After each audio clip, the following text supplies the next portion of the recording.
day one. Just right me last time I was you get after for 6 to 8 seconds. Guys, this is what we had to get. This ain't the one we want. You want that ball?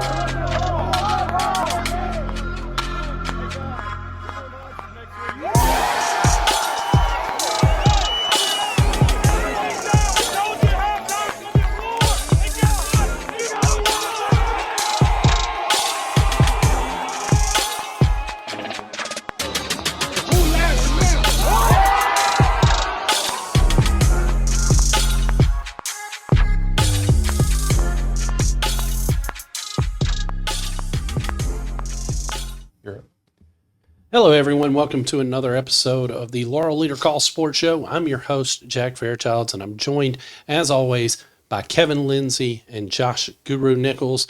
Again, a lot of action that we get to discuss. Of course, we had multiple of our local teams on a bye week last week. Both Laurel and Northeast Jones were off last week, but we did have action out of West Jones and South Jones. And there's another game we're going to add to the recap because it's one that surprised us when we saw the score. So we're going to add that one to our recap as well. When it comes to our college games, you know, of the big three, Mississippi State was the only one who played. Let's go ahead and get that recap out of the way first. I know that's a little bit of a change from how we normally go straight into high school, but with just one college game to recap this week, Mississippi State traveled out to College Station, and it didn't go so well for him. It was one of those games that, you know, I saw a lot of my friends that were State fans saying, typical Mississippi State. I don't know if that's the case. I think they ran into a buzzsaw on the road. I think if that's games played in Starkville, and it may still win, but I think it's a closer game. State's a much better team at home, in my opinion. Kevin, what do you think? Yeah, I actually got to tune in and watch up until just a few minutes left in the game. And, you know, State's offense is Dr. Jekyll, Mr. Hyde. Yeah. It really is. This was more shades of that 2024 team, which was very frustrating. I know Callie, she was very frustrated with it. And, I would be too. If I was a State fan, I would be too. And I think the biggest thing, though, that I come out of is I think we mentioned it last week, and I think it's pretty much the theme is you want to come away healthy out of games, and then you had Fluff, who got a pretty severe injury, and according to Levy, he's going to be out till at least November. Better than what they thought. They originally thought it was season ending. Yeah, but it's still a huge blow. Yeah. I mean, he's probably your best player on the team, or offensively at least.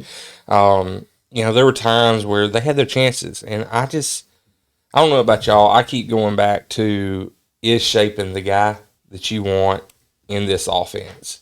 And I understand that Levy probably is saying, well, he's a senior and you got Kamario who's a true freshman. But, man, if the offense is going to do this, at least give him a shot, right? Yeah, you have to at least give him a shot. Yeah, and, you know, that game, it was close through the first half. It wasn't until the second half when it really started going one-sided towards Texas A&M. And like we said on the show last week, going out to College Station is always a tough place to play. But, you know, State's off this week, get a week of rest, and then get ready for next week and, you know, let it roll from there. I mean, they're still right in the hunt at 4 wins, you know, 2 to go to get to bowl eligibility. And that, I mean, coming into the year, if they're able to get the 6 wins and go to a bowl, I think that's huge. Yeah, I think that's a win for them for sure. Now to get into our high school recaps, the first game we're going to get into. Not a whole lot. Not a whole lot that we can say on this one. West Jones at Petal. West Jones, they're battling a lot of injuries. They have a lot of injuries across the board. I think most of us picked Petal last week, if I remember correctly. But at the same time, I don't think any of us expected it to be as one-sided as it turned out to be. Guru, it looks like you've already got thoughts, so I'll go straight to you this time. Well, yeah, Jack, 45-6 loss to Petal. I mean, Petal's a team that struggled early on, but they're starting to hit their stride, and a game we'll cover later on, and their rivalry game against Oak Grove, that's going to be a slobber knocker for sure. But, yeah, West Jones, I mean, they were not able to move the ball. And talking with Coach Corey Reynolds earlier this week, he said, every time Petal made a play, we had one person who missed an assignment. He said it was over and over and over and over again. And he said, when you have one person, I mean, it's just like in any business. You have one person that misses an assignment, it can screw everything up. And that's what happened. And that's something they're looking to correct as they get ready to start district play this week. And, I mean, luckily, they're going to start out with a soft one, but we'll get into that in a minute. Kevin, what's your thoughts? Yeah, my thoughts are, I echo Guru there. Obviously, we weren't at the game. We had a freelancer there taking photos and stuff for us. I looked at other people's recaps and things like that, and West Jones started out. I mean, they were leading this game. They get a muff punt, and Caleb Holmes goes in for a touchdown. Right, everything's looking decent. Like I told y'all last week, if you don't win, if you could at least keep it close, that's a win coming out of there. Yeah. And then it just Petal rattles off 45. It was 45-6. Yeah, they rattle off 45 unanswered, and it's a running clock. I mean, man, I guess just get your starters out there and give the guys some younger guys some experience and get out of Petal. But just a rough one all around. Yeah, I mean, there's not much you can say about it. And talking about rough, because again, the score was lopsided in favor of South Jones, but the action on the field sounded like, from yours and mine's perspective, you and I were both listening to it on the radio. Guru was actually at this game, South Jones at Long Beach. Yeah, I mean, going back, like Kevin said, this game was closer than it actually was. South Jones only led 13-0 at halftime. That's because they had 4 first-half turnovers. I mean, if you cut that in half and go score those other 2, and by the time they score early in the third quarter, I mean, this game's got a running clock the rest of the way, and it could have mitigated some of the extracurriculars that went on. I mean, it was nuts. I mean, it was just completely nuts out there. I wrote in my column, and I stick to it because I saw it with my own 2 eyes. I mean, Long Beach players literally grabbing the junk of South Jones players, just putting it out there bluntly. And it didn't happen once. It didn't happen twice. It happened multiple times. There's 5 other grown men on that sideline other than myself who witnessed it. And at times we just looked at each other and were like, what's going on? Because the refs aren't doing anything about it. And it doesn't continue to get any better. It continues to get worse. And the powwow that Kevin talked about happened at 4:28 left in the fourth quarter. There's a video posted on the Leader Call website and Facebook that you can go watch, and you can get a totally different perspective from what these 2 guys heard from Super Talk announcers compared to these 2 homers at Long Beach and what they're talking about and how their negative comments towards Coach Casey Harrington at South Jones, I don't think they should be allowed to be broadcasting any longer. I mean, they can have somebody else do the broadcast, but those 2 knuckleheads have no business calling a high school football game because, I mean, come on, guys, these are teenagers. They're 17, 18 years old for the most part, the starters out there on the field, and then you want to talk the mess that you did. I mean, that's classless. You called South Jones classless. You 2 are classless clowns. But come on, questions? What you got, guys? Well, one of the things I think that everybody wants to know, and I don't know if you've gotten an answer yet or not, but because Jackson was ejected from the game, is he out this week, or have you been able to find out yet what the status is for him this week? As of Tuesday, he was still suspended, and I found something else out, which just goes to show how things are so extremely different on the high school level, and it makes absolutely no sense. It's not if the suspension holds, Jack. It's not 1 game. It's 2 games. Wow. Because Anquan was allegedly ejected for cursing at another player. And Coach Harrington told me that those dudes up in Clinton at the MHSAA, they perceive cursing as worse than fighting. That's idiotic. I would rather somebody use words than throw punches. I mean, that's Sticks and idiotic. stones, right? Kevin, you got a question? Yeah, did you think that they should have canceled it, or did I was standing next to 3 or 4 of the other guys I alluded to earlier, and we all thought that's what was about to happen. I absolutely 100% do, because what happened moving forward after we get back to playing action, and you got to remember this is a 35-6 ball game at this point. The game is over, and Long Beach ends up having multiple offensive linemen thrown out of the game. Yeah. For trying to start fights or pushing and shoving. And, I don't know if or what anything's going to happen to them, but I mean, if they get suspended for a game, you're just out there shooting yourselves in your own foot. When I don't know what the rules are. I mean, I would assume that both coaches have to agree. And with some of the comments from Long Beach's head coach post game, I would strongly believe that he said no. Yeah, that's my opinion. Is he said no. One of the things I don't think I told Jack, or either one of y'all, was at one point, you may have heard it, Jack. There was like 3 minutes left in the game. I think Long Beach had the ball, and they're like, "What are the assistant coaches doing?" And they're like trying to hype up what little bit of crowd is left there, and like throwing towels up in there and stuff. Like, it's the 35-6 game. What are you doing? I mean, this reminds me of. Probably, it's been 3 years ago, maybe 2021. Laurel and Natchez played, and it was just constant jawing back and forth. And look, and I'll be very fair with this. Natchez started it, and Laurel got into it, and they just kept going back because it's high school kids, right? And I can't remember if the game was called early, maybe by a couple of minutes, but I know at the end of the game they near about got into it again. And I watched Laurel's entire coaching staff was like, "You won't play next week if you keep on doing what you're doing." Mm-hmm. Well, I will say throw one more thing in there. Got to give a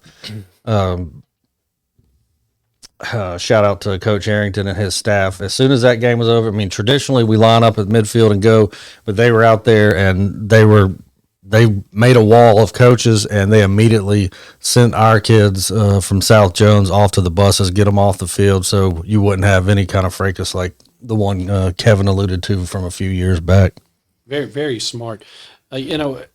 Before we switch to the last game, Guru, one last question. I mean, do you feel like the refs just totally let it get out of control from start to finish, or was there a point where they were calling okay? I mean, was it always going to go this direction based on the way they were calling the game in the first place?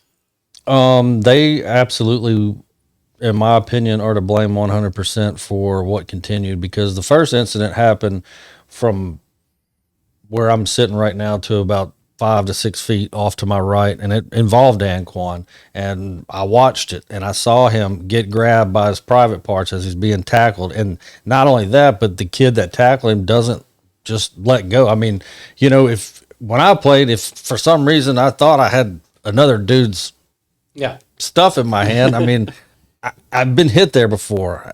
As a man, I know how it feels. It's not pleasant, and I would let go. But I mean, this happened all the way to the ground, and Anquan comes up, and I mean, he's just looking over at his coach as he's holding himself. And I mean, dudes, there were like 4, 5, 6 different instances where, I mean, and the worst one was right there in the fourth quarter, which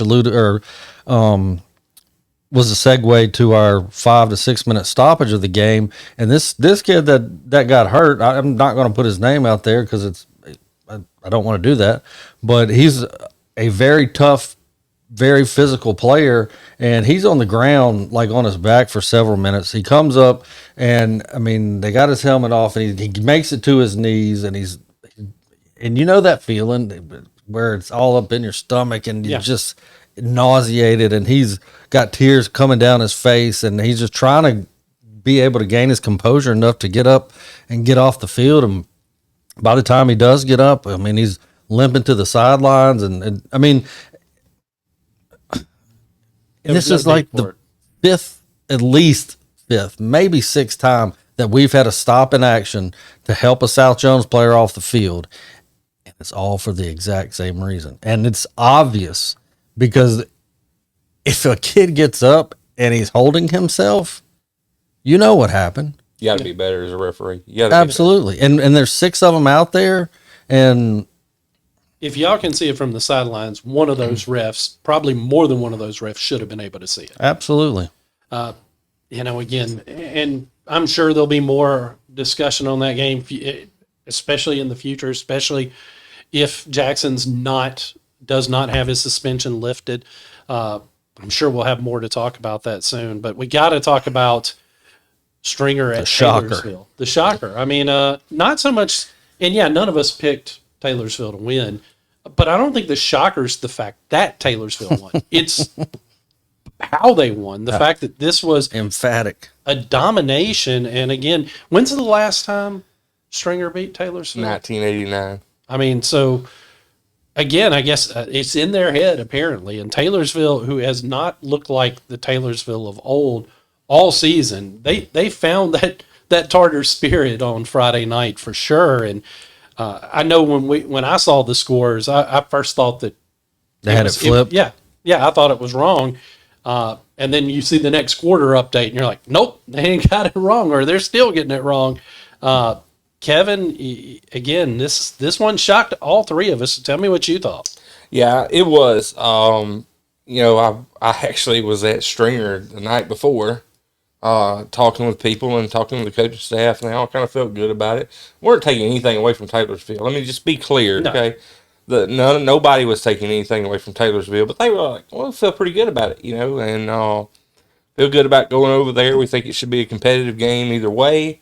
Somewhat probably coach speak, but I think another other thing was, Stringer's got 4 wins, best season they've had in the past couple of years, and Taylorsville has had a rough go, to say the least. They've had trouble scoring, and man, I was running the route. I got Taylorsville Dollar General to throw out papers, and they were closing up. Guy comes out in the Taylorsville shirt, and I had just saw the score, right? Yeah. And I said, hey, did Taylorsville win? He's like, oh, man, we did more than win. Yeah, you did. You did. But and that's the crazy thing, because it was tight. It was 14-6 Taylorsville at the break. And then, we weren't there. You're limited in what you can get off the internet with max preps, but Taylorsville scored 35 points in the third quarter. And we all know in a high school football game how hard it is to score 35 points in one quarter. Yeah. We talked about how South Jones was trying to Right. get the score to 35 a couple of weeks ago, and they could only put up 28.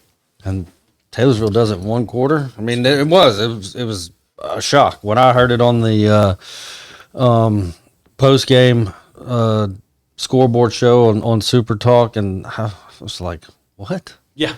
What?"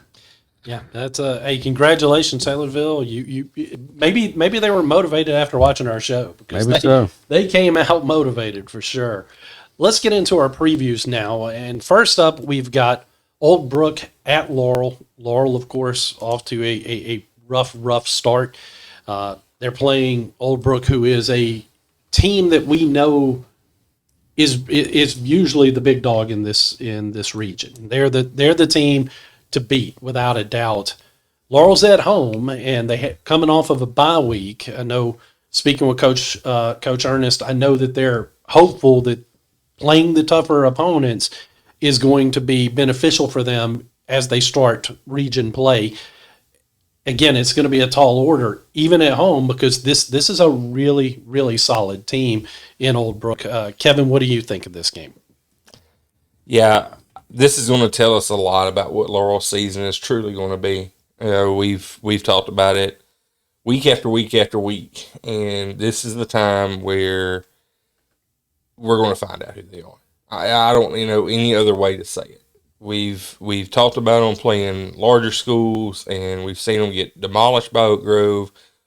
We've seen them have a little bit of a lead against a good team, Gulfport team.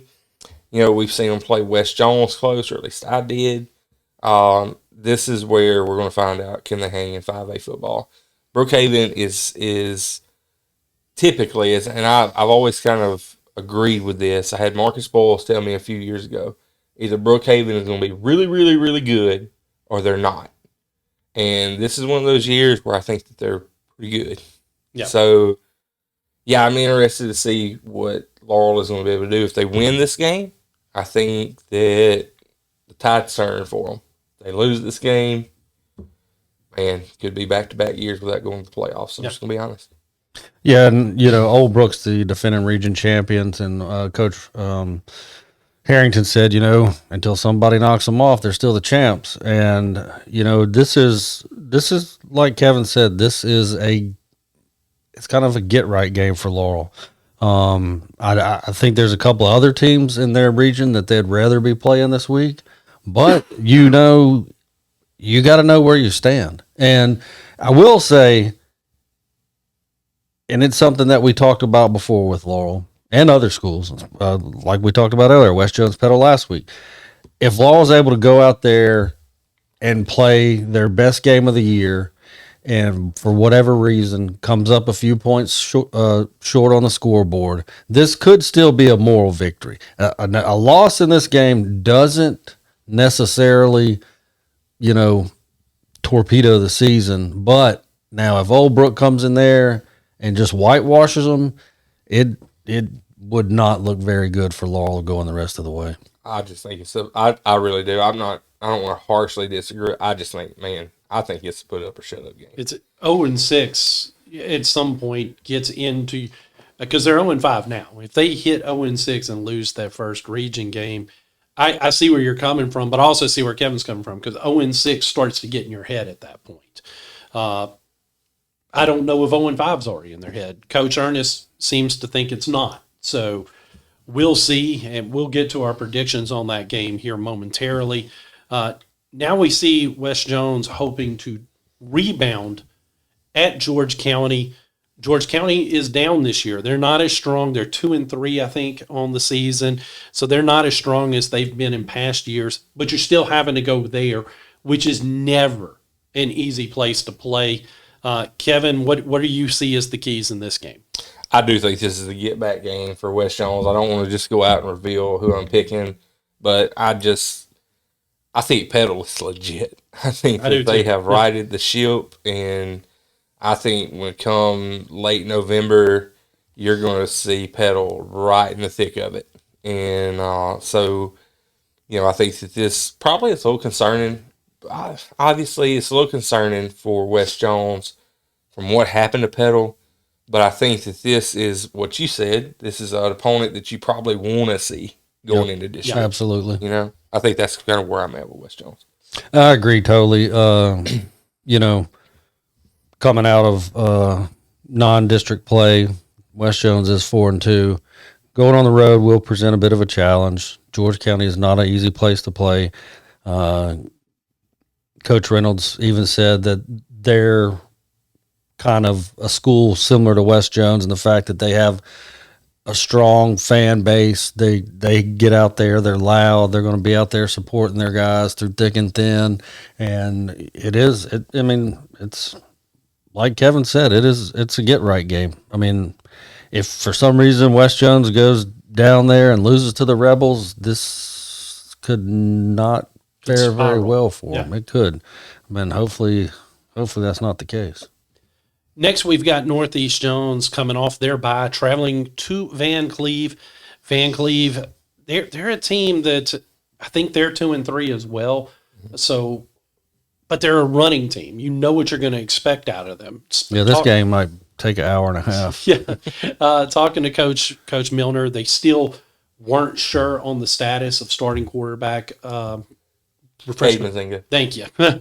He's still probably going to be a game day decision, on what they're going to do. He still has the utmost confidence in their sophomore backup. Again, I think that this is a good matchup for Northeast Jones to have to go on the road, especially coming off of a bye. But you just can't sleep on Van Cleve, because that's not only are they probably a better team than their record indicates, that is always a tough place to play because their fans show up, show out, and bring the noise. So this is going to be a tough test, but we'll see when we get to the picks how we feel about it. Kevin, what do you think the keys are here? Well, I think the biggest thing is this starts Northeast Jones's coast swing. If we remember right, this is what we talked about in the preseason.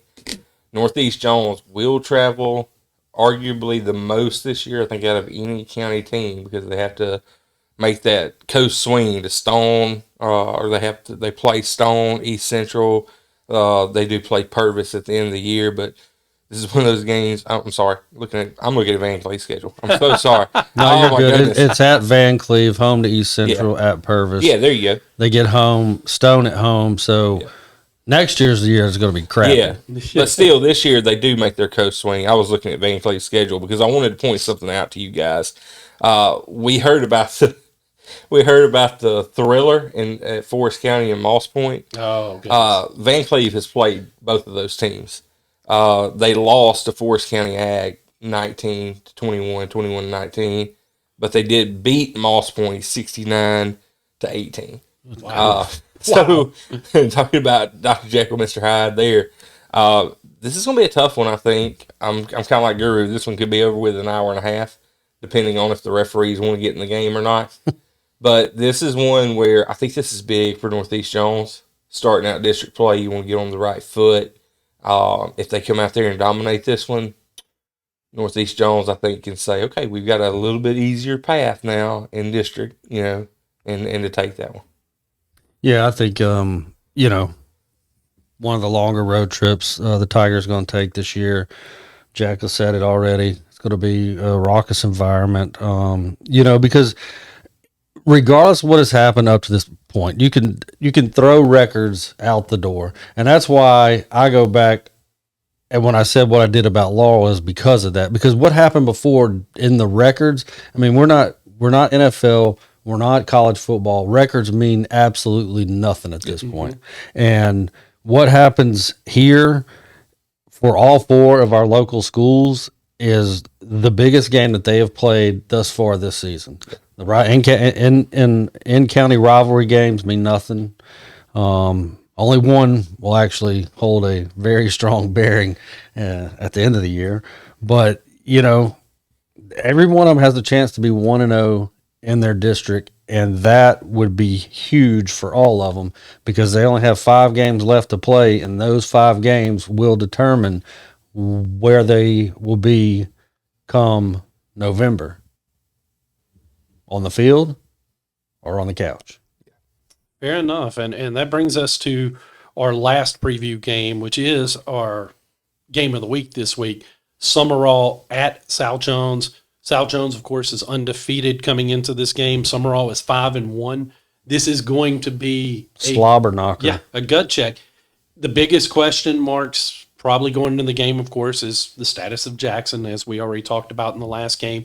And, are there any lingering injuries from the over-aggressive game from last week? So there are definitely questions for South Jones going into this game. I know this is a game they probably have circled because they know what their record is, but they also know what Summerall's record is as well.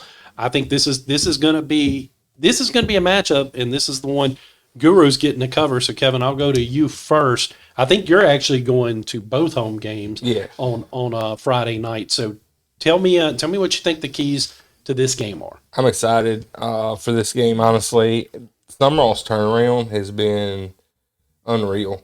The past few years, they've not had a great record, but this year, they're having a really good season. Couple of notable teams they've beaten. JDC, obviously Mancuso always has his teams ready to play, and they edged them out 21-20. They beat Seminary 20-7. Another really good, really well coached team. You saw that, Jack. They beat Purvis. They played some pretty quality opponents. So I don't want to say this is obviously the biggest test for South Jones, but I think it is going to be a test to see how disciplined they are and things like that. I believe it's Granger is his last name. He was at Taylorsville last year, has spent time around this area, so people should know their head coach, who the head coach is there. Very familiar face. This is going to be a good one, I think. I think that the score might be closer than what people expect, but I think it'll be a good one. Well, if they tune into this show, they should know that don't go out there expecting to see a 4-touchdown win for South Jones, because Summerall, and in the words of Casey Harrington, the head coach at South Jones, he said, this is not the Summerall of recent years. He said this is a totally different team. They're running a RPO style offense.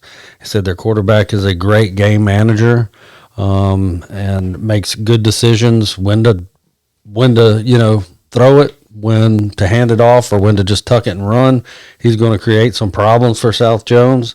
One thing I will point out to you guys which I got to see these two kids from South Jones. Once Jackson was ejected from the game, Tony Heidelberg, number 3, and number 20, Elijah Brown, 2 freshman running backs that just started practicing at the position prior to last week's game at Long Beach. They were both defensive backs before then. They played really well, and I think that's going in the absence of Jackson, which we're going to assume that the MHSAA does the wrong thing as always, and they'll have to lean heavily on Heidelberg, Brown. Beckett Johnson's also been in the backfield very often in recent weeks, and it has the makings for one of the top 5 games that we'll have seen up until this point of the season. I don't think it might have all the magic that South Jones, West Jones did, but I'm glad I'm going to be at this game. This is going to be a fun one to be at. Hold on, there's one thing I got to throw out to you guys before we start making picks. I got to wish you guys Merry Footballmas. Did you know that starting last night, Wednesday, since our show airs on Thursday, we had 2 football games in college, and every night from now until the day before Thanksgiving, there is either a college or NFL game on TV. Every night? Even on a Tuesday night? Every night. Like the old, was it Maction? Is that what we call it? Starts this coming Tuesday. Wow. So happy football, Miss Fellas.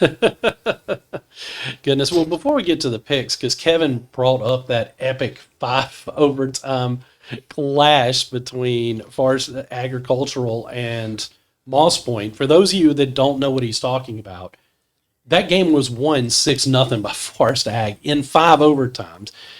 From none of us saw it, but we can only imagine how tough it was to have to sit and watch. Because again, you go that long without anybody scoring is pretty unheard of. So just one quick question for both of y'all. What was your first thought when you heard 5 overtime game was settled with a 6-0 score? Kevin, start with you. Brother, I had PTSD.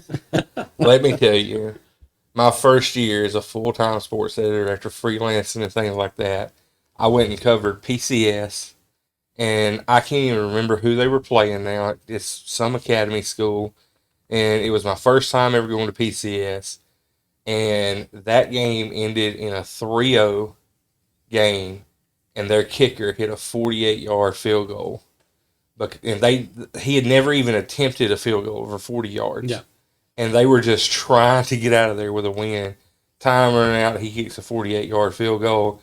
And just to tell you how bad it was, as I was taking the picture, a guy wrapped around the corner, and I missed him kicking the kick. Mm-hmm. So I missed the shot. That is one of the, and getting a punt block, those are 2 of the hardest pictures you'll ever try to get. But it was grueling. Well, I was like, what am I going to write about? And it wasn't because both defenses were great. It was just a sloppy game. Yeah. But man, I felt for whoever was at that game covering it. Guru, what was your thought? It's funny because me and Alyssa, we were on the way to, of course, the game at Long Beach, and we're driving down Highway 49, and here comes some school buses, and I'm pretty sure you guys do the same thing every time you're on the road on a Friday night, and you see school buses. Well, who is that? You know it's a football team, and you know they're going somewhere. And of course, it was the Moss Point buses, and we were probably 20 miles past the turnoff to Brooklyn and Forest County AHS. And Alyssa said, I bet they're going to Forest County AHS. And I was like, no way. It's like, it's Moss Point. Why would they be playing? Sure enough, I get on Max Preps, I pull it up. They're going to Forest County AHS. And I'm like, y'all, when I heard that final, I was like, I looked at Alyssa and she looked at me and she was like, did I just hear that? And I was like, yeah, 6-0 in 5 overtimes. And I found out later, I can't remember if it was Harrington or Reynolds I was talking to about the game earlier this week. And I was like, why didn't they attempt a field goal? both teams missed multiple overtime field goals. Yep. I think they reported that on Super Talk. And it's like They better go to the soccer team and start recruiting ASAP. It had to have been a grueling game to be at. And that's the only reason why I wanted to, before we pivoted into picks, I just wanted to, because it blew my mind. I think that one will be up there in the mind blowers for a very, very long time. Sure. Let's get to our picks now, and we're going to start off in college, of course. Ohio State at Illinois. I really wish that I could pick Illinois here, because I would love to see Illinois be able to pull off that win. The pride of Starkville get the win, but until somebody beats Ohio State, it's hard to pick against them. And right now, I think Ohio State's just too good for Illinois. Kevin, what's your pick? Yeah, this one's pretty simple for me. Ohio State wins this one. Yeah, I agree with you, Jack. I would love to pick Illinois, and it's like games we've picked in the past where, and I've told these two guys off air before, I learned the hard way to pick with my head and not with my heart. My heart says Illinois, but you got to remember something. Ohio State's given up a grand total of 25 points coming into this game. I think Illinois will probably put up the most points that has been put up against Ohio State, but I'm going to make this a clean sweep and go with the Buckeyes. Next, we've got Indiana traveling to Oregon. Indiana's been a feel-good story. They shocked us with what they did to Illinois, but they're traveling out to Oregon. And those Ducks, they won at Penn State in a whiteout condition. Now, we know what happened to Penn State the next week, but they didn't show up. But at the same time, that also illustrates how tough a trip that far can be for a team. Indiana's having to make that trip. I just don't think they're going to have enough firepower to beat Oregon. Give me the Ducks. Quack, quack, baby. Dan Lanning is the best coach in the nation. Give me the Ducks. Yeah, I like Lane Kiffin better. Anyway, I think this. I'm honestly tired of hearing about Indiana, and especially with the major media pundits across the country and the sports books out in Vegas making their quarterback as the Heisman favorite right now. Are you freaking kidding me? I mean, come on. He plays quarterback in Bloomingdale, Indiana. Yeah. Oregon by 30. Yeah, there you go. Next, we've got South Carolina traveling down to Death Valley to face LSU. LSU, of course, first game since the loss at Ole Miss. This could be a get-right game. This could be a game where South Carolina is able to prove that they belong. It's a tough one to pick, I'll be honest with you. I'm going to go with LSU just because they're at home, but it's at night. I could go either way on it. But what do you think, Kevin? Yeah, I think Death Valley at night is going to be too much. Even though I'm not a believer in Kelly, I'm just going to be honest. Who I'm is? Guru. And I have a lot of concerns about the running game. I'm not comfortable making this pick, but I'm comfortable enough because it's LSU at night. I think that is the biggest thing to go with looking at this one. Death Valley at night is if you've never experienced it, go there and do it. Maybe not when your team's playing there. Not saying anything, but it is a great experience, much better than the Grove. The Cox will come in. Lenore Sellers, their quarterback, he was my dark horse for Heisman. He got banged up earlier, but he can create problems for LSU. I think this game has the makings of being a lot closer than many think. I think LSU currently like an 11.5-point favorite. It might end up closer than that, but I think the overall edge will be LSU at home at night, and that will be the difference in the game because it sure as hell is not going to be head coach Brian Kelly. Next, we've got the Red River Shootout, Oklahoma versus Texas. You can't say that. Oh, but I am. It's the Red River rivalry now. It's the Red River Shootout. It always has been, always will be. Get over it, liberals. Anyway, This game is usually a fun game.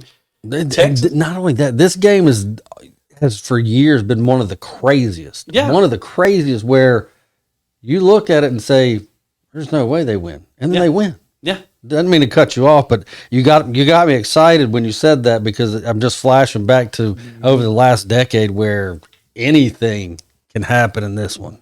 You're absolutely right. anything can happen. Texas is coming off of a terrible loss against Florida, but does that mean anything when you're playing your rival? Could it have been that they were looking ahead to this game?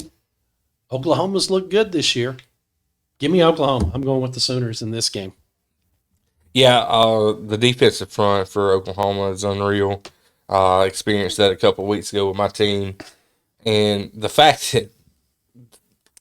that betting sites have Texas, unranked Texas, over 1.5 point favorites. What are we doing? They know something that we obviously don't know. Is Texas making a quarterback switch this week and they hadn't told us? Yeah, they're putting Eli in instead of Arch. I can't go against Oklahoma right now. I think they're really hot. Give me Oklahoma. I agree. I think Oklahoma is a legit top 5 team in the country at this point of the season. I have no faith in Texas unless Arch Manning plays the game of his life, throws for 300 yards and 4 touchdowns. From what we've seen from him, I don't know why on God's green earth Texas is favored in this game. I don't get it. I'm Boomer Sooner. Next, we've got Florida at Texas A&M. Florida coming off, of course, the big win over Texas.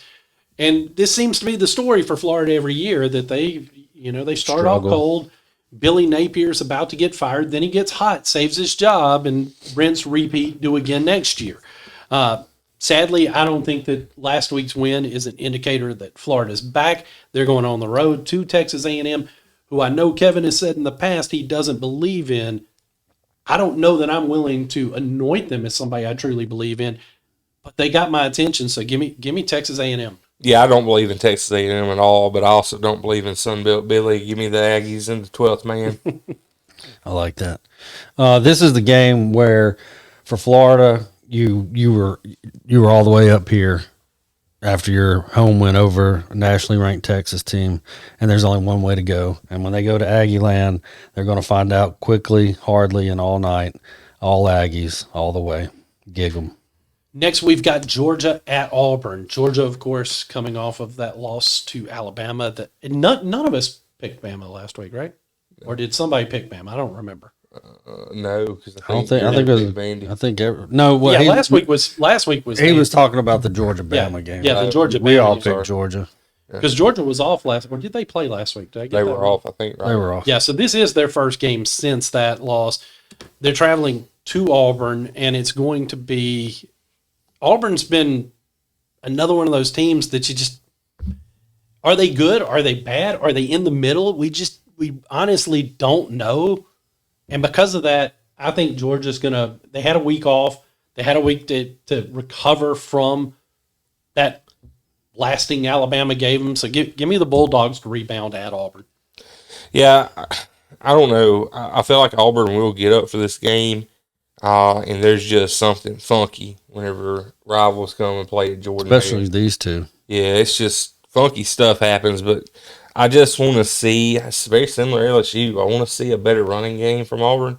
The wide receivers are out there. I don't know if you start putting in Deuce Knight a little bit more and seeing what his arm can get you, because, Cam Coleman is a stud out there on the outside, and why we're not just throwing to him more and making him, I don't know. Give me Georgia in this one. I think they win probably by 10. Yeah, I think this is bounce back, get right game for Georgia. No disrespect to Auburn. It is on the plains. That can create problems. But if the Dogs are going to be playoff contenders, this really is a must-win game, and I think Kirby will have his guys ready to go there, take care of business. It might be a field goal, but Georgia, at the end of the day, wins by at least one. Next, we've got Alabama at Missouri. Missouri is one of those teams that we still don't know. This could be a signature game for them. They're the home team. Alabama, coming off of Georgia, coming off of the payback blowout win against Vanderbilt. It's one of those games that just it's a tough one to pick. Part of you wants to say Alabama's back. Part of you doesn't believe that because you still remember what happened in Tallahassee. I'm going to go with Missouri to beat Alabama this week. They're the home team. this will probably be a game that burns me, but I'm going to go with Missouri. You know, I don't know. I want to say that I don't believe in Alabama, and I'm just not convinced still because I don't know if Georgia is that team that they have been. Yeah. And I keep going back to that week 1 with Florida State, man, and now Florida State's kind of tailing off, and I don't know. I'm gonna pick Alabama. The media seems to be back in love with DeBoer and now Ty Simpson. They forgot about what happened week 1 where they were wanting Ty Simpson's head. But I'm just going to go with Alabama in this one. Yeah, I'm not like you're not sold on Texas A&M. I'm more sold on A&M than I am Alabama. I think Coach Elko at A&M is better than DeBoer at Alabama, and I'm going with Jack. I'm going with the Tigers at home. Mizzou with their signature win of the season, something that might just catapult them into this year's college football playoff Cinderella team. Next, we've got Washington State at Ole Miss. I don't see. I'm not going to discuss this one long. No. I think this is an easy win for the Rebels. I think Washington State is not going to be much competition for Ole Miss there in Oxford. In Guru's favorite place, the Grove. Kevin, what's your thoughts on this one? I told y'all yesterday I watched that Mike Leach video. The Coug finds a way, baby. The Coug finds a way. But they ain't finding no way this week. They're going to get lost in the Grove. Ole Miss wins and wins big. Yeah, I mean, Washington. I mean, I lived there for a couple of years when I was in the Navy. It's a beautiful place. I didn't go all the way out to the Palouse where Wazoo is, but I mean, that's a long trip to make, and they're going to have a culture shock when they get here to the Magnolia State. And I agree with both of y'all. I think if for some reason Ole Miss loses this game, Oxford might burn to the ground Saturday night. And rightfully so, because that would be a shocker for sure. Next, we got a game being played later tonight at 7 p.m. on ESPN2. You've got USM traveling to Georgia Southern. I think USM, so far on the road, we've seen them on the road, once? Yeah, I believe, yeah. La Tech. Yeah, La Tech. Yeah, La Tech was their one road game. They didn't look good there, but the next week they followed it back up and they looked better. Mm-hmm.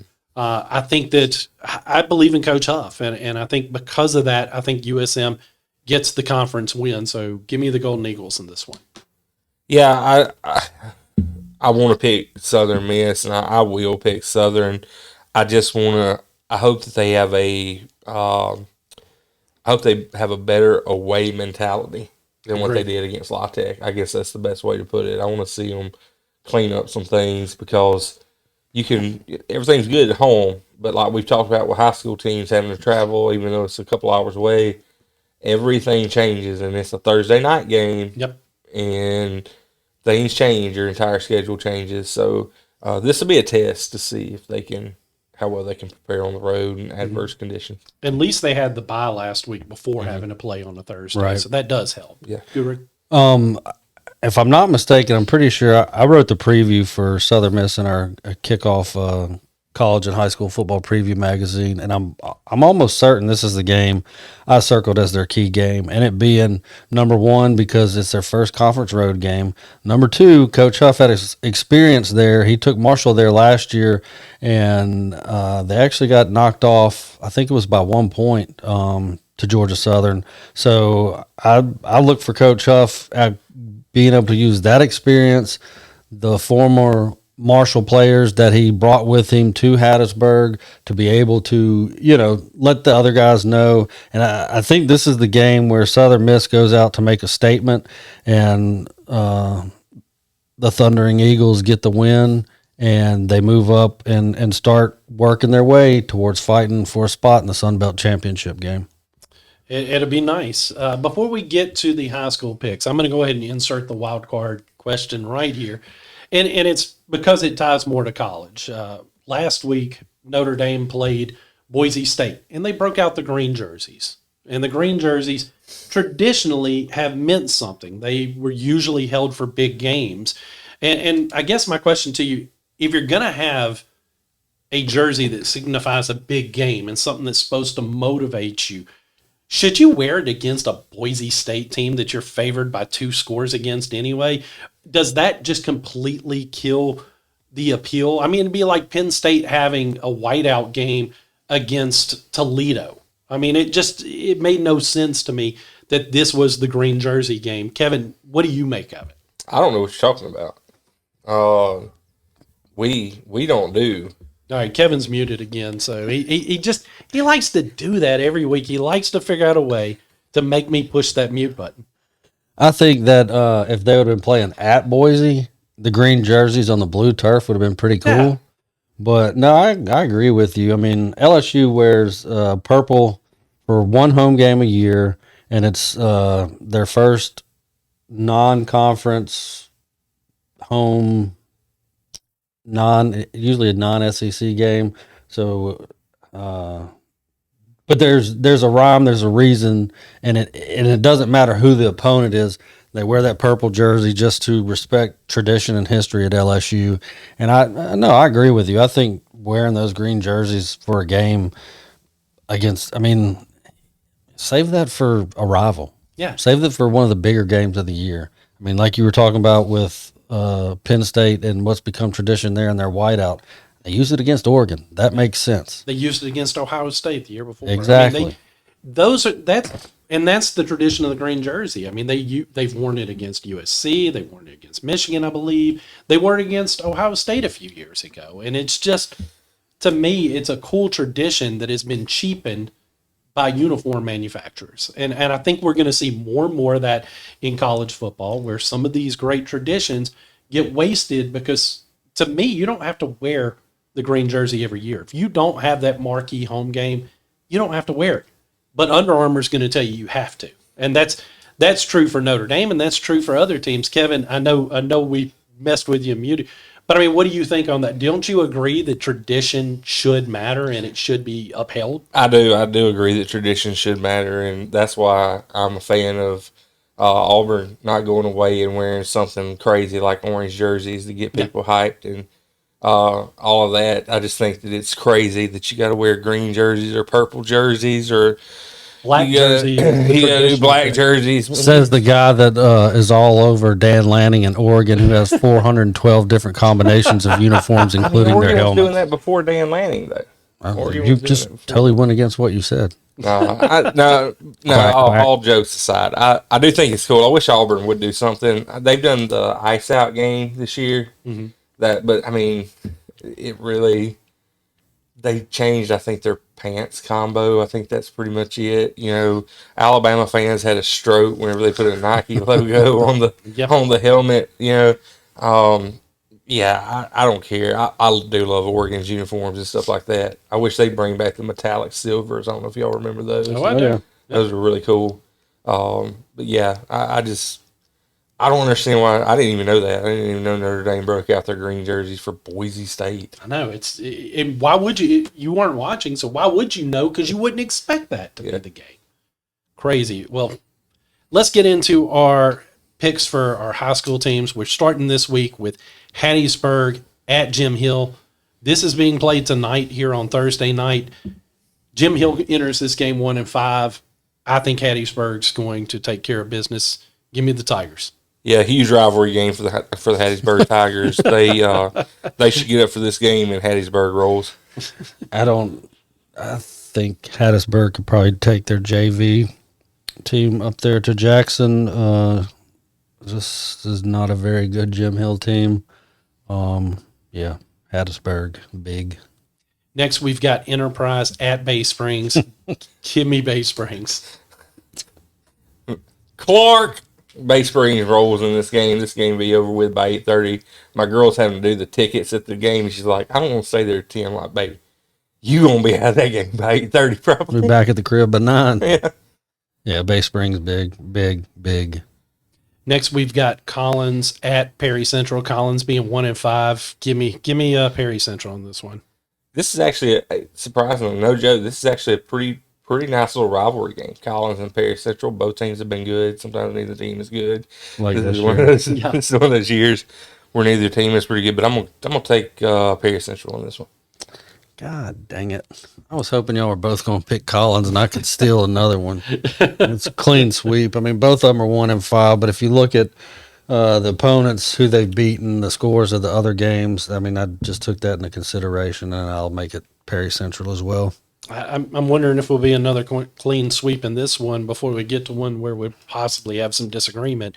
Mize at Heidelberg. I think Heidelberg's for real. I think they proved that traveling up to Tennessee. So give me Heidelberg. This one last year was my first game back in Jones County.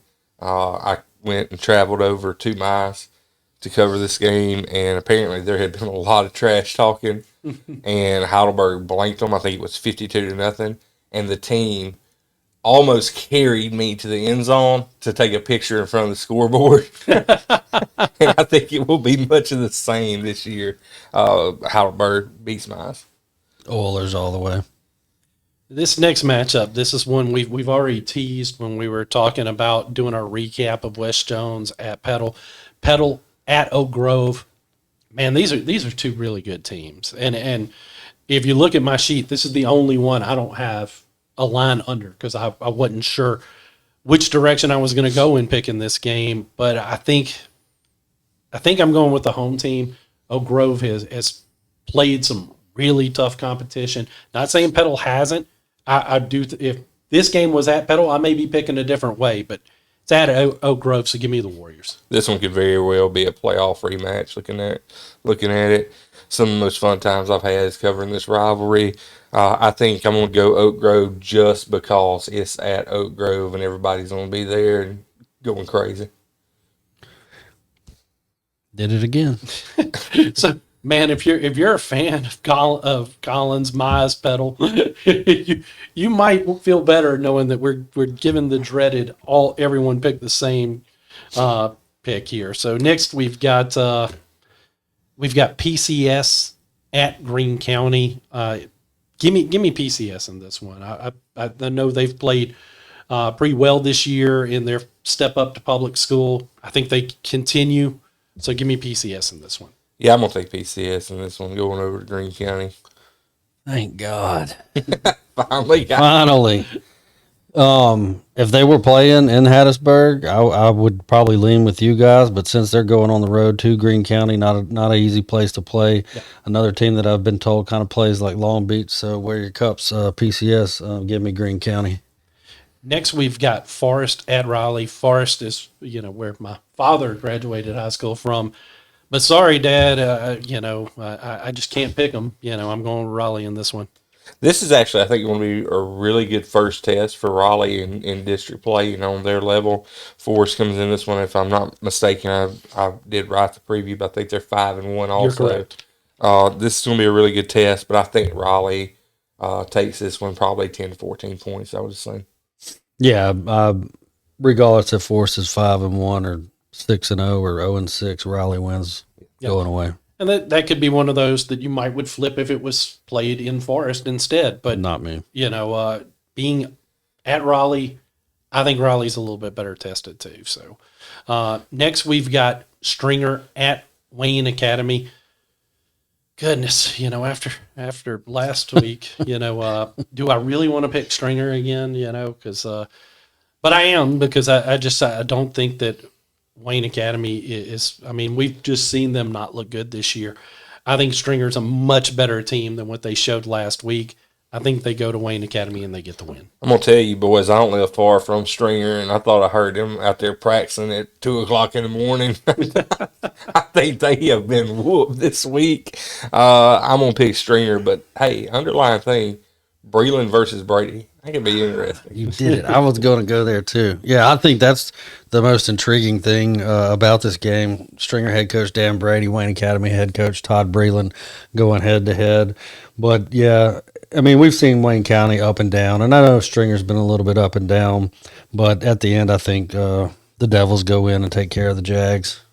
Next game we're back to Little Man football, and I'm going to read this one just as it's written on the rundown sheet. Silva Bay at fictitious Christian Academy. Since they're fictitious, I'm clearly have to pick Silva Bay in this one. Man, I looked all over the internet for Hillcrest Christian. for anything for Hillcrest Christian, and I went to AFHS and all these other websites, and I couldn't find anything. And I went to the school's website, and they don't even list football as one of their sports that they play. Which is why Guru put it on the rundown as fictitious Christian Academy. I'm going to say this. If you want good previews, coaches, please do it for your kids, man. Put your records and your stats on Or have a Max parent. Yeah, get a parent, somebody. Somebody, because it is ridiculous. If you get beat, don't sulk. I mean, Put the your only stats. thing you could find was on AFHS, and it showed that they've had 4 weeks where they didn't play a game. So Yeah. we don't know if you're 0-4, if you're 2-6. We have no idea what your record is. And if somebody's like, well, call the school.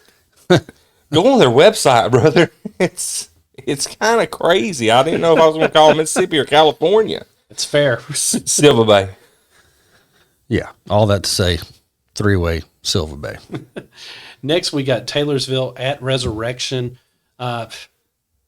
Tartars looked good last week. So give me Taylorsville. Yeah, give me the Tartars in one. Resurrection is having an off year, but we'll say you're going to Resurrection, and I have been there where you have no idea what time it is on the clock, and you will play 45 minutes for a quarter, and then the next is 15 minutes. It is kind of crazy down there, but give me the Tartars.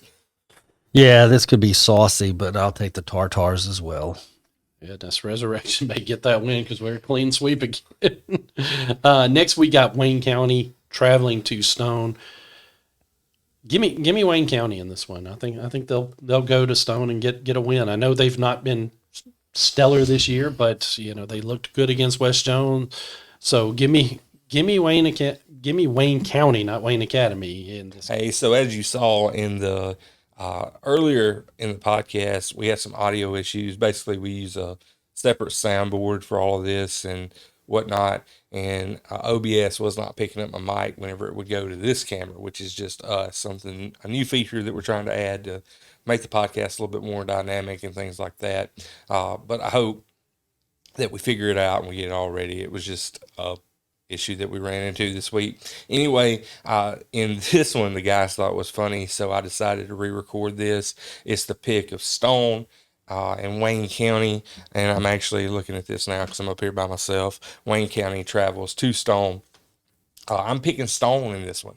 I'm so sick of seeing on social media whenever I'm going and posting scores or something like that Wayne County fans say that we can't criticize them boys and all of this stuff. And man, I'm a Wayne County boy at heart, but I'm so sick of this. So I'm issuing the challenge this week, and I'm probably going to put this one on social media. Prove me wrong. Prove me wrong, Wayne County War Eagles, and go out and beat Stone. But otherwise, I'm picking the Tomcats. And if I have to see another post about, you can't talk about them boys or you have no right to say anything negative, I'm so sick of seeing that. Give me something positive to say, and I'll come out next week and I will sing the War Eagles praises. But anyway, that's my pick. Give me the Stone Tomcats. I like the way, even though they're 0-5, they've played some tough games. They didn't lay down when they got down big against West Jones going into the fourth quarter, nearly pulled off an epic comeback, and I think the War Eagles go on the road and pick up their first win of the season. Next, we're finally getting into our county schools, and we start with Old Brook at Laurel. Laurel, of course, 0-5 coming into this game. They've had some close calls, and then Oak Grove happened, and of course, that's the question is, did the bye come at the right time to help them offset that mindset that goes with losing a game like that? Old Brook, I think they're going to be too strong for them. I don't think this is the week Laurel gets the first win. I hate to say it. I am praying to be proven wrong in this game, but I think Old Brook goes between the bricks and gets the win. Man, I've debated on this one a lot all week, and I don't know. It's between the bricks, and that means a lot. but I think that they're staring 0-5, and I think it's the dam is about to break, boys. I'm gonna say Old Brook wins this one. Prove me wrong.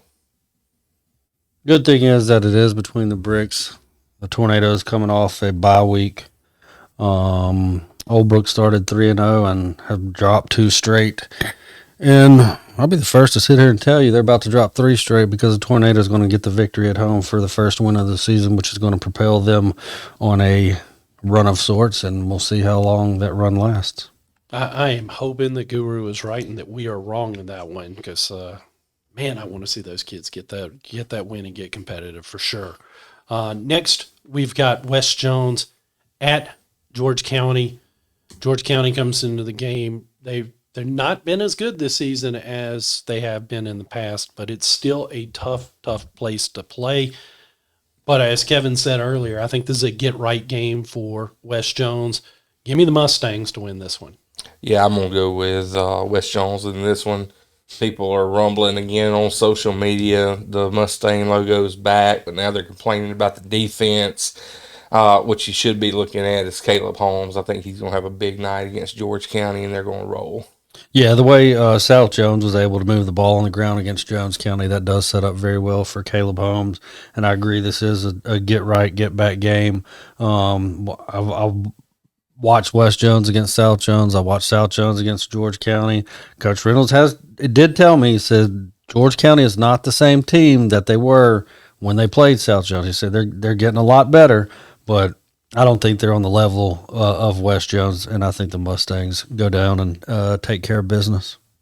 Next, we've got Northeast Jones traveling to Van Cleve for their first region game here as well. This, again, Northeast Jones coming off the bye. They've won 3 straight going into this game.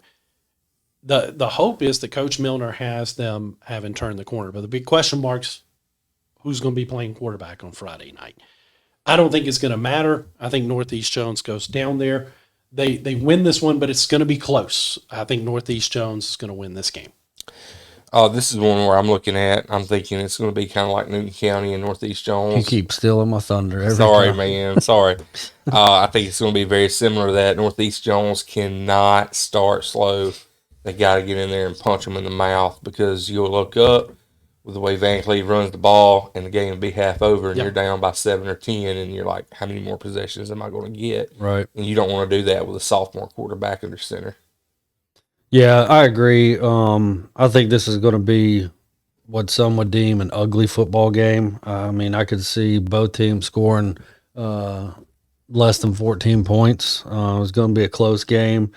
Good road test to start region play for Northeast Jones. And from what they've shown us in the last 3 weeks, I think they're going to go out there and take care of it, whether it's 12-10, 8-4. Tigers get the win.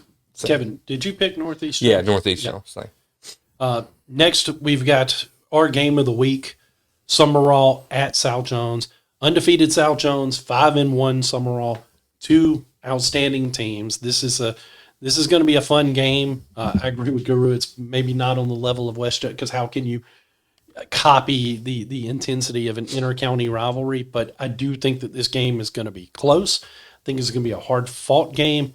But I think the Braves remain undefeated and take care of business against Summerall. You know, historically, they have played before. I think South Jones was a lot younger when they first saw Summerall. But I think they can close their eyes and flashbacks can kind of start. And they can be just sitting there in that summer air. And you know, I think Kevin's having issues again, folks. I think that the love story of Summerall and all of that is going to come to an end, as Taylor Swift said. You know, I'm picking South Jones. He didn't catch on to what I knew you were quoting lyrics. Swifty. No, I think this is going to be a good game. One of the better, closer games that South Jones has played in recent weeks. Interested to see if Summerall's able to come out and punch the Braves in the mouth and take an early lead. Be very interested to see how the Braves respond. But at the end of the day, I think you're going to hear the chop played a lot, and I think the Braves are going to walk off the field with a victory. And there you have it. Those are our picks going into this week. Kevin over there, I'm happy to say that I had no clue it was Taylor Swift's lyrics. When he started laughing, it gave it away. I just thought that maybe he had ate something he shouldn't have, or something to that effect. So I just wasn't sure where he was going. It wasn't that new song that everybody's talking about. I hope it wasn't that new song. No, this was Love Story. So, but anyway, folks, we always enjoy coming to you guys each and every single week and talking about these games, and we hope that you guys are enjoying it as well. And I'm Jack Fairchilds, and for Kevin Lindsey and Josh Guru Nichols, we'll see you guys again next week.